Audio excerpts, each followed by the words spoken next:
Syria's main opposition group elected a naturalized American citizen early Tuesday as the first prime minister of its planned interim government, hoping to establish administrative authority in areas of northern Syria that have been secured by insurgents fighting President Bashar al-Assad. After a prolonged day of maneuvering and voting on Monday that lasted into the early morning hours, representatives of the opposition coalition, meeting in Istanbul, chose Ghassan Hiddo, 50, the former information technology executive, who emigrated from Syria many years ago and until recently had lived in Texas. Mr. Hiddo was heavily involved in volunteer efforts to help Syrians whose lives had been upended by the two-year-old uprising against Mr. Assad. In voting that was televised live by Al Jazeera, Mr. Hiddo won 35 votes, 3 more than his closest competitor, Asad Mustafa, the former Syrian agriculture minister. Mr. Hiddo is married to Suzanne Hiddo, an American school teacher, and they have 4 children, who were all born in the United States.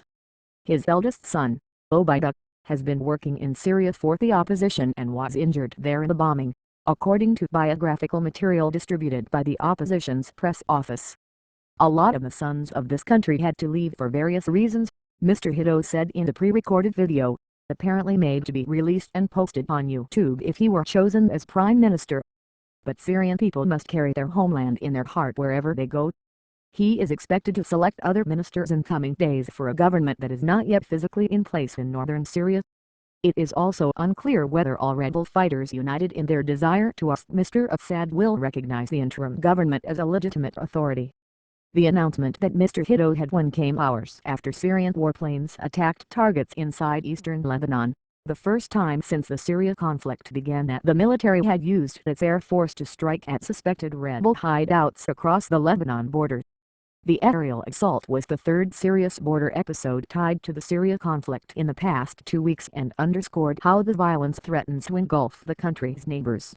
The concept of a rival government run by the opposition inside Syrian territory has faced a mixed reaction in the United States, which has long demanded that Mr. Assad resign and that an independent transitional government acceptable to all sides replace him, has agreed to a major conference on Syria in Geneva 9 months ago.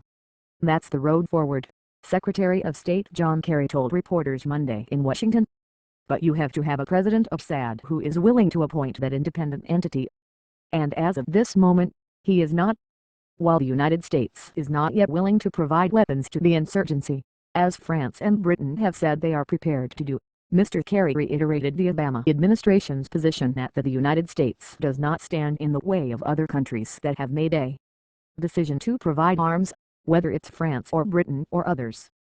Earlier on Monday, Lebanon's national news agency said in a brief dispatch that warplanes affiliated with the Syrian Air Force had attacked the Wadi al-Khail Valley area, near the Lebanese border town of Arsal, without specifying whether they had caused casualties or damage. The mountainous area is known for its porous border. It is considered a haven for Syrian insurgents, and the civilian population there largely opposes Mr. Assad. Syrian forces have occasionally fired guns or mortar rounds across the Lebanon border in clashes with anti-Assad fighters, but had never before used warplanes to attack suspected rebel positions inside Lebanese territory. There was no immediate explanation for the attack from the Syrian government, but it had warned on Thursday that its forces might fire into Lebanon because of what it called repeated incursions by terrorist gangs, the standard official Syrian terminology for the armed opposition to Mr. Assad. Lebanon's government, mindful of the long history of entanglements with its neighbor, has sought to remain neutral over the conflict in Syria. But sectarian tensions have been stoked by the conflict nonetheless, aggravated in part by the influx of more than 300,000 Syrians seeking refuge in Lebanon. Many of them are Sunnis, the Islamic sect that also forms the backbone of the insurgency. Mr. Assad's minority Alawite sect is an offshoot of Shiite Islam. Hostilities in the Syrian conflict have spilled over at least 2 other frontier areas this month. On March 4, anti-Assad insurgents in western Iraq killed dozens of Syrian soldiers who had temporarily sought safety on the Iraqi side of the border.